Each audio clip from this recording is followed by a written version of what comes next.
honorable educators, and esteemed opponents. Today, we are talking about the topic, a very essential topic that we need to talk about.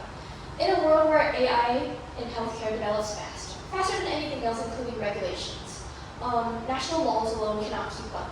Without any type of international cooperation, unsafe and biased AI spread quickly like wildfires. This harms patients and violates their rights. And that's why I will be proposing today. In the motion that we're talking about today is regarding the usage of AI in healthcare, otherwise should be standardized under unified international legislation enforced by a governing body, not unlike how the International Criminal Court, ICC, enforces the international law. There's some clarifiers of the motion that I would like to make, starting from the word AI in healthcare, which is defined as the use of AI or artificial intelligence in the support of medical tasks, including diagnosis, treatment planning, policy development, drug development, and much more.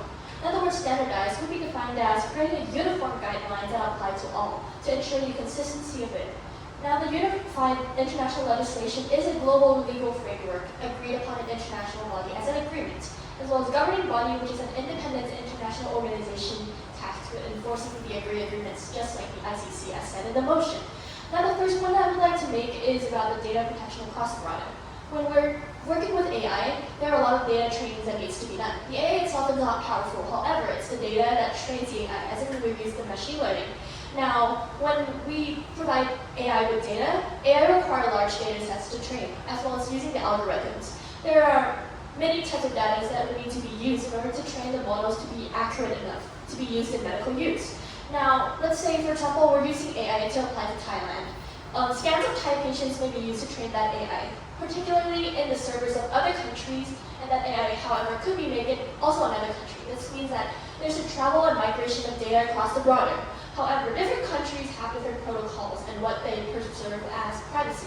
The data may continue to countries with weak regulations, and that would affect the patient's privacy. This causes loopholes in data abuse. The General Medical Council values confidentiality when handling patient records with zero tolerance of exploitation and data breaches. Different countries, however, value different things. For example, let's say the EU. They have this General Data Protection Regulation, GDPR, which is extremely strict. They focus on penalties, violations for patients, and patients can demand their personal data to be deleted. For example, the right to be forgotten. However, in countries that are less strict, like the US and China, they, however, focus on developing the technology of it instead of protecting data. This shows that different countries value different things, and we need to enforce this. For the Europe General Data Protection Regulation, they are extremely strict, which means that when this was imposed, different countries moved their data servers out of the EU in order to experience with less regulation. This causes loophole, as well as it says as regulatory shopping, which means that different countries would be focusing on putting their data in the countries that have less regulation so that they don't need to focus too much on regulating and all the laws. However, the International Medical Regulation Forums is already working on frameworks for AI and machine learning medical devices. This has been already in plan, and it is about to reach the global standards. Unlike medical practice and protocols, they are almost always universal. The inconsistency in data protection and enforcement actually leads to data breaches and privacy violation. However, this is why we need to actually create an international regulation for this to happen as a blueprint to ensure that patients' data will be safeguarded really equally, no matter where the data travels across the world. Let's say, for example, Google's Project Nightingale in 2019. It collected health records from Americans all around. Patients and doctors weren't informed, and no consents were asked. This raises concerns of data being used to train AI systems without proper protocols. Another concern in the US as well is that the data may go outside the US. For example, if it's used to train with an China AI model, then the data would already be traveling to China. If a unified international framework does not exist, this would be an issue because transparency is extremely important, especially in the medical field and for the patients. That is why I'm proud to propose.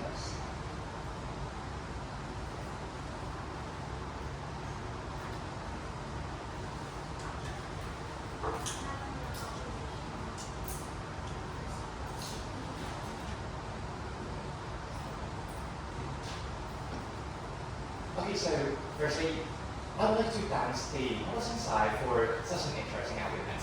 So the question arises, would a global organization be necessary to establish an equal and approved system for this world, or would this be just a matter of time and other resources unnecessarily? So firstly, let me start with your opening statement. You say that the AI systems are constantly in development, and the development of AI are progressing faster and faster, so much so that the national regulation cannot keep up. But in a sense, an international regulation which require an agreement of multiple countries would just be a lot slower than the national regulations, and this would then be even more slower and cannot keep up with the development of AI. So let's move on to the definitions, so to ensure that I clearly hear it. So for the standardizations, you are saying that we should implement the same standard for every country to deal with this AI issue or this AI system in general in healthcare. Okay, so I agree with this definition, but that arises some of the difficulty because each country have their own rules, regulations, and also own medical system where the healthcare are different. So in a sense, a single rule that rules over all couldn't be almost like all solutions, and it may not work because every country has different cultures and they value different things as you clearly stated. So let's move on to my first argument. The first argument is about the political aspect of this organization establishment. Firstly, as this establishment required collaboration of multiple countries, some countries may take advantage of the system. Why, you may ask? Firstly, the country with more power and more people, more position on the committees may try to impose some rules that are beneficial to themselves and hinder the development of other countries. In this, for example, there could be a big countries that are very powerful and they may try to establish some rules and ally and take, let's say, they may try to establish some rules that only advantage themselves or hinder the development of other countries, or they may use this as a political battleground to make rules and regulations that help only themselves. Okay, so moreover than this argument, our team will also state on our second investigator about the autonomy of extensions and that this system in general may hinder AI development in different countries because it is harder to develop and international law is harder to be established than national one. So it is harder to move and hence it wouldn't be beneficial for the overall development of the systems. Okay, so one of the biggest advantages to say of the system is about the regulations, right? It's about the data breach. If the system does not exist, there could be data breach to other countries, which may then be disadvantageous. So I see that this is a problem that doesn't require an organization for AI specifically, just the UNESCO or global organization of international law is enough because the process of earning and getting data from other systems are just or if the process is not illegally, it was not be allowed in the first place. So I don't think that this organization is necessary to be established and it will just be a vessel resource. Well, I think that the idea of this is nice. I think that establishing an organization regarding this problem analysis is a waste of time and it shouldn't be done. This pretty much comes to my sentence. Thank you very much for your attention.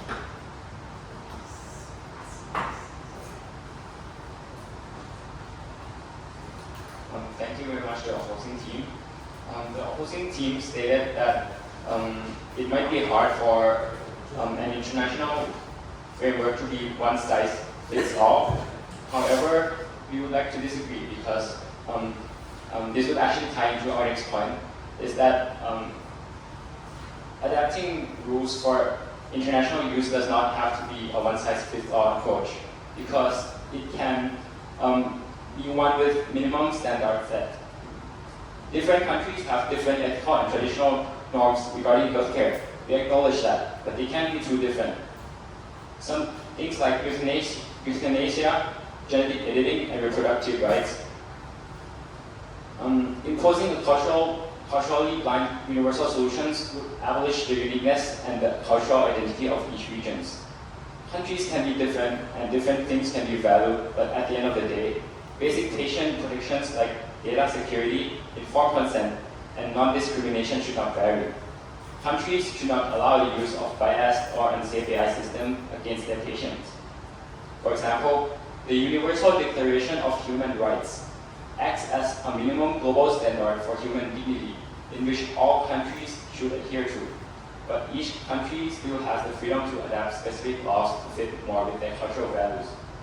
In the context of healthcare, different countries may prioritize the use of AI for different purposes. The applications can be tailored to fit specific scenarios, but international safety and privacy standards must be compromised. Minimum standards would prevent the exploitation of AI and patient data, while still allowing the flexibility for countries to add stricter cultural or religious adaptations. It ensures fairness and safety across the world, while still respecting the cultural differences among them. All we're proposing is very minimal, to the point that some countries might already be following them. The International Medical Device Regulators Forum's publication of Good Machine Learning Practices, or GMLP, is already aligned with the United States, the United Kingdom, and Canadian regulators. This shows that the core international principles can be easily agreed on with minimal global collaboration. This will still ensure cultural diversity, and the regulation will be extremely minimal, just to ensure privacy to the patient's data across the countries. Also, the opposing team made an argument that some countries might take advantage of lower developed countries, but have not yet provided sufficient evidence to prove the claim.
Alright, so I'm Justin as the second speaker of the opposition team, sorry.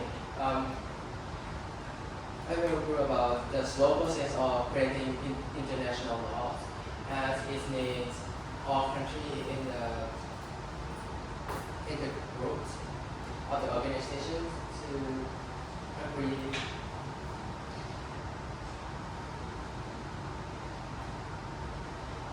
to agree to make an international law to regulate AI in healthcare.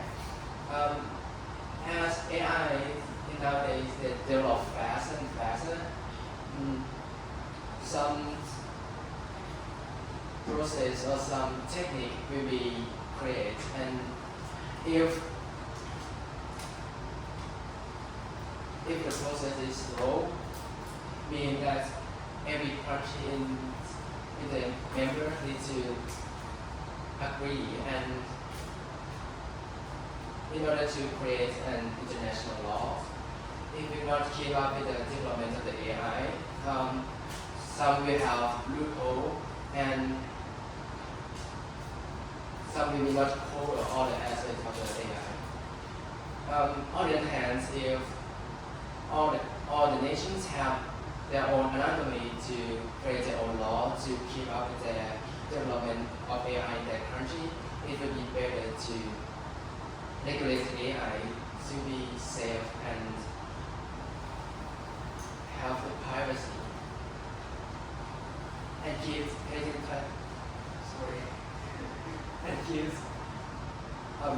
privacy private. Furthermore, each nation should have the freedom to create law. For example, if they are under United international law, some aspect of AI development will be restricted by the law. But if they create their own law, like in China, some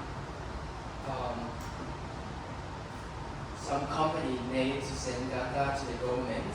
That would be another way to get more data. But if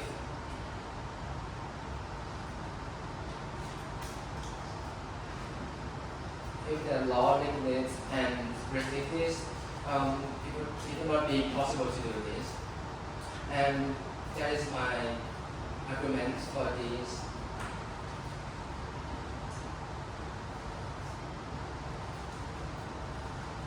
So, we said that no need for such global organizations. Instead, we should have our own right to create our own regulation to regulate AI in the particular area.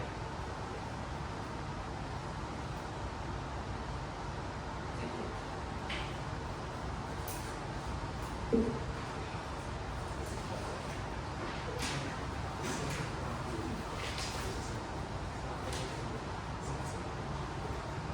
Technology moved further than religious. Technology moved faster than legislations, and when technology involves patient life, the stake is high. Firstly, I want to rebut. The opposition team has suggested that international regulation is not necessary, is a waste of time, and could be extremely slow. However, we cannot just let AI grow with no regulations. It's true that global agreements takes time, but international systems alone are surely not enough. International agreement like the WHO Framework Convention on Tobacco Control may take 10 years, but a clear baseline was established. This cannot be done by just a single country. As seen, smoking rate has dropped from 75% in about 50 years globally, in part due to this framework. It is logical for a baseline to be established. When data travel across border, just like any type of traveling across the border, there must be regulation baseline, and national system alone cannot act fast. National system alone can act fast, but they can't stop the spread and abuse of patient data globally. Unethical AI development in one country can get exported long before other countries can regulate and block it. National responses cannot handle technology that moves internationally by design, and international regulation is just required. When countries regulate AI in isolation, global system will be fragmented, and we definitely don't want that. Some countries act too slow, and some just approve unsafe AI tools without proper testing, and AI still move across border, largely unchecked right now. Here's a real case I want you to consider. IMB Watson's for oncology. This technology rolled out across the hospitals in multiple countries and gave unsafe and incorrect cancer treatment plans. By this time, national regulators acted, real harm has already occurred. So we should not wait for disaster to regulate AI. We must protect it. And in order for this to work, we need global coordinations. Without international oversight, this law model can just move over to another country's legal group. So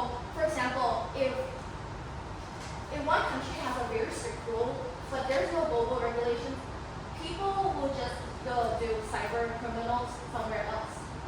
And we definitely don't want that to happen. Setting baseline for global safety and transparency standard is like setting an umbrella that covers all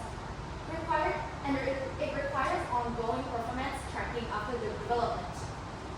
Without international standard, AI failure in one country will be failure in another country and every country on the globe. If AI operates globally, it must be governed globally. This is not restriction, it's the foundation for safer and more ethical innovation. Again, our educators, we must stop playing catch with technology. Instead, we should root for strong regulations that ensure the safest healthcare system for every one of us. Thank you.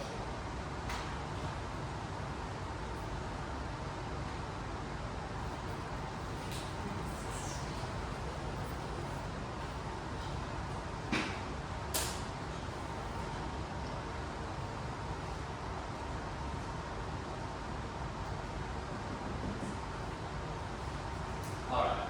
Hello everyone, I'm the third speaker for the opposition team. I'll be rebutting your points. So let's begin with your first speaker. You mentioned that AI is chaotic, that AI requires data to trade cooperation, a point which is never elaborated upon later on. You also mentioned that you would require this organization to regulate national concerns and data enforcement, encryption enforcement. It seems to me that your entire argument is based around data encryption and the loss of data transfer, the illegal data transfer between nations without respecting the rights and privacy of citizens or people whose data is being taken. However, that is the point that my first and second speakers have been trying to tell to you. Your entire argument does not require a specific organization dedicated to AI usage. What you want is data encryption. You don't need to waste our time on creating a system which would eventually ultimately fail into internal conflict, as my speakers already mentioned. You also mentioned reproductive rights. Do you realize what that single example you gave implies? Do you realize the differences in culture, in religion, the various differences between each and every nation? Have you heard of the nation called Saudi Arabia? Do you realize the sheer scale of gender inequality over there? Your organization is simply an outline, it's a complete blueprint which will ultimately fail. It will do absolutely nothing to change anything. If you really wanted to prevent people's privacy from being leaked or their personal information, you would invest in data technology. You would actually focus on the currently existing data encryption organization, the various forms. You're completely missing the point here. None of this matters. We're not stating that your solutions are a one-size-fits-all. We already understand this. You don't have to keep telling us about it, okay? We understand, we get it. The point is, there are too many problems, there are too many complications between international relations. It would take far too long to make any form of significant change. Also, we should be focusing on the more pressing issues. And finally, your third speaker mentioned various forms of the illegal use of AI, the incorrect use of AI, things which bring harm to citizens. You mentioned cyber criminals and letting AI grow without regulations. However, do you remember what this motion is supposed to be? We're talking about AI in healthcare here.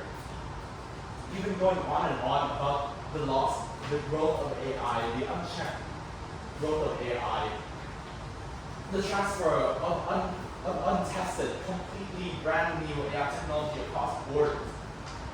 Something which does not require a specific organization of international cooperation. It's something which we could have already achieved with the various, and of course, time-consuming organizations we already have in place. Instead of trying to make new organizations and finding out a new way to consume resources and everybody's time, creating new conflicts between nations over the most insignificant problems, why don't we focus on what we already have? The world is sinking. We're gonna die. And this concludes my speech.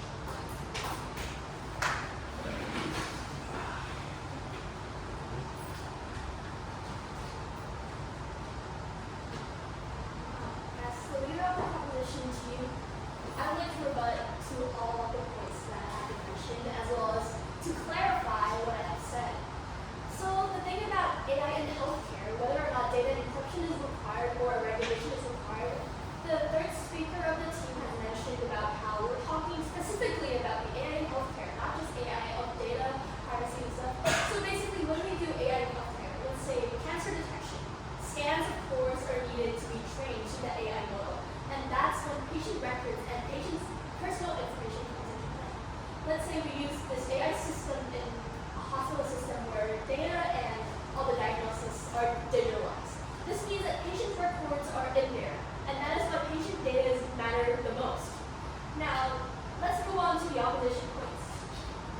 It seems that the opposition argument has been revolving around only two main things, which are the process of international regulation being too slow, and about the cultural differences of the country.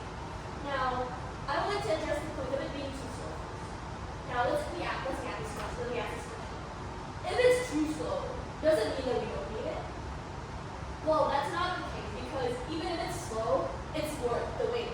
Because an international regulation is basically required, as I said, for all the reasons, for example, data protection, for example, the parts to avoid loopholes of data.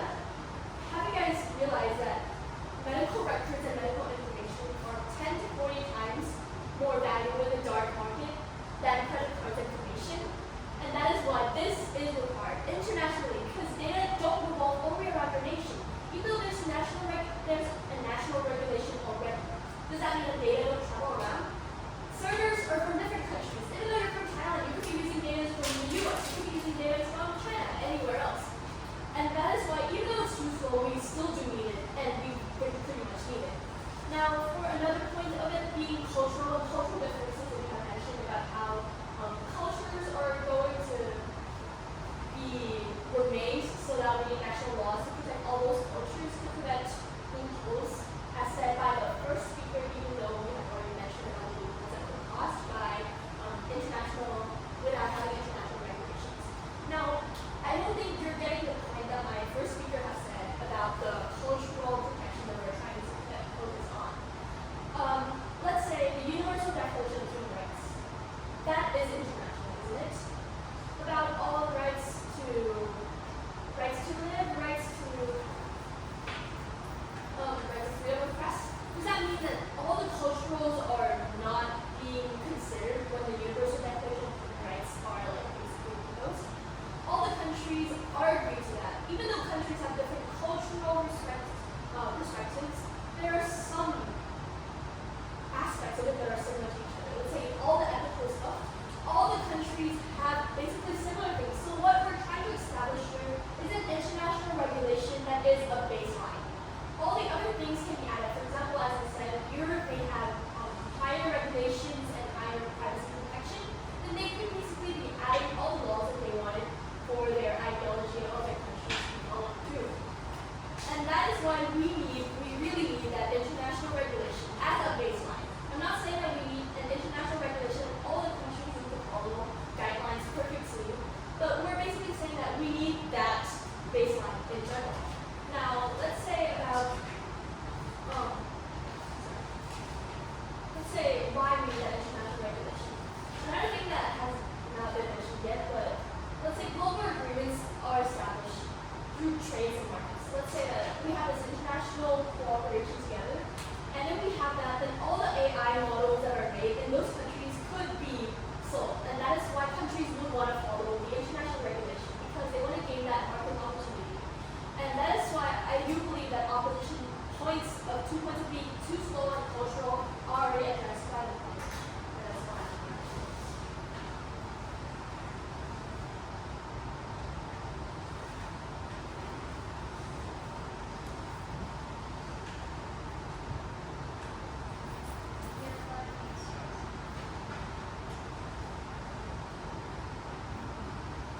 Okay, thank you again. I'm the leader of the opposition side, and now to rebut pretty much all of the arguments the proposition side have mentioned, as well as concluding my whole speech. So, firstly, the one and only most important argument that their side have stated so far is that AI can travel across border. Therefore, there should exist some organization to prevent this from happening or prevent data to be used illegally.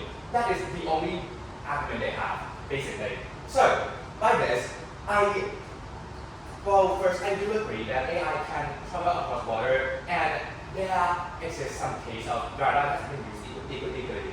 But the thing is, do we really need such a system, such an organization to prevent this from happening? Or, as my first speaker said, that all we need is the encryption of data and a government of a nation that truly care about their people. If the government truly care about their people, they would invest some amount of resources they have into creating this encryption system to prevent the data from leaking outside. And from what the proposition has said so far, we should establish a baseline, right? A universal baseline. The problem with that is, even if we can estimate this baseline, if the government of the system of the nation doesn't care about the people inside the nation, or they didn't care about this aspect of the healthcare system that much, the baseline, the established baseline wouldn't do anything if they don't use some method to prevent the data from leaking. Even though we establish a baseline, we should have this thing to prevent data leaking. If the government doesn't care, so why would it help? Why would that help? So the thing is, the global organization that will establish a baseline would be very unnecessary for this circumstance. We only need encryption and the development of technology we already have, and a government who truly care about the people in their nations and their data policies. That's all. So, moreover, the baseline of the system can also be given by not need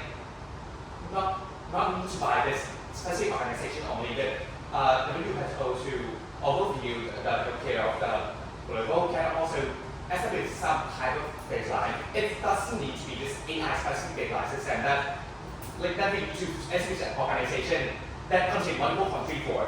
Okay, and the second another point of the proposition is that because they clearly say that this system is slow and they accept that. But even if the system is slow, we also need it. But my point clearly shows that yes, this system is slow and we don't need it. If the system is too slow, then we should use a more faster system that we can use at our disposal, not trying to make this slow system work. It is just a waste of time and resource. So our side have three arguments as opposed to two, as the proposition stated. Yes, we have the argument about the autonomy, right, about the nations, about the cultures, in which I agree. The solution doesn't have to be one size fits all solutions, and there can be some agreement made up on by the global with like little collaborations. And if that's the case, if the global can agree on some topic without little collaboration or little need of this system, why do we have this global organization in the first place? My second point is that this system is in the development of AI. And yes, I still stand by it because each country will try to improve their AI to the less. And by having this too slow system, the AI will slow, the AI development will be strongly hindered. That's because of this system, which we don't need in the first place. And our last point that haven't really been remarked is the voting aspect. While the second speaker said that it is not in the scope of this debate, I still think that if the system established by this debate have an effect on a global issue and can have a negative effect on a large global scale, even though it's not a negative effect on the healthcare system per se, I think we still should focus on that. If the big countries try to use this loophole to take advantage of a small country, what should we do? It will still affect the people inside those small countries, and it will bring more harm than good. So this probably basically sums up my whole speech. Thank you very much for your whole attention.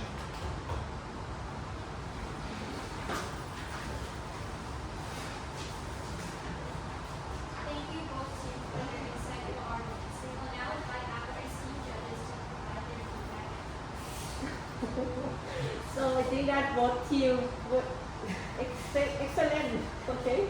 So actually that I don't have more words to say.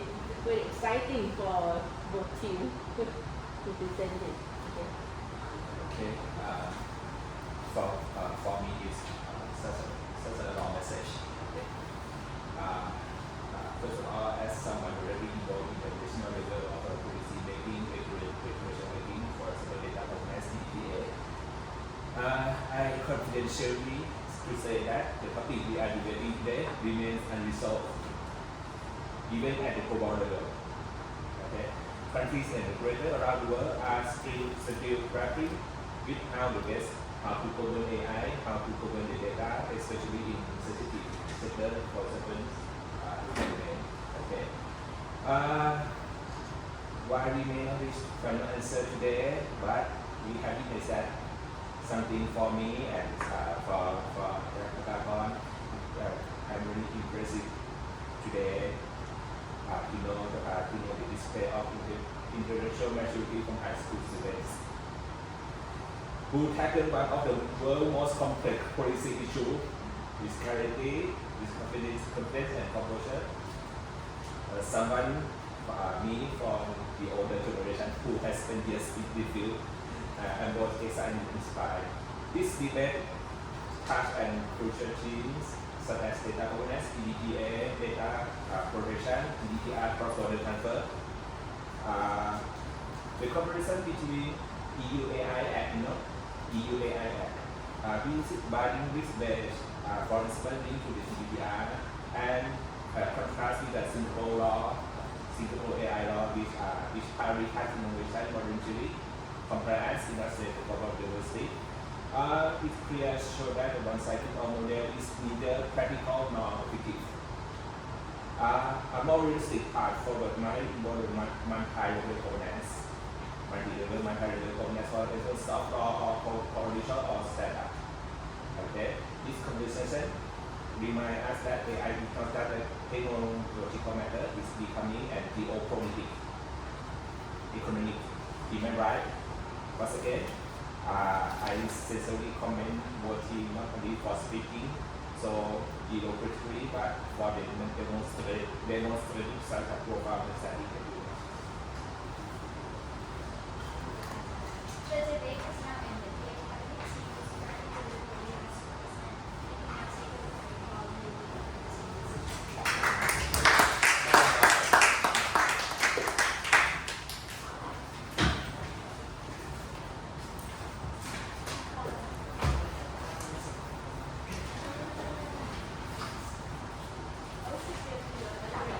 I was just going to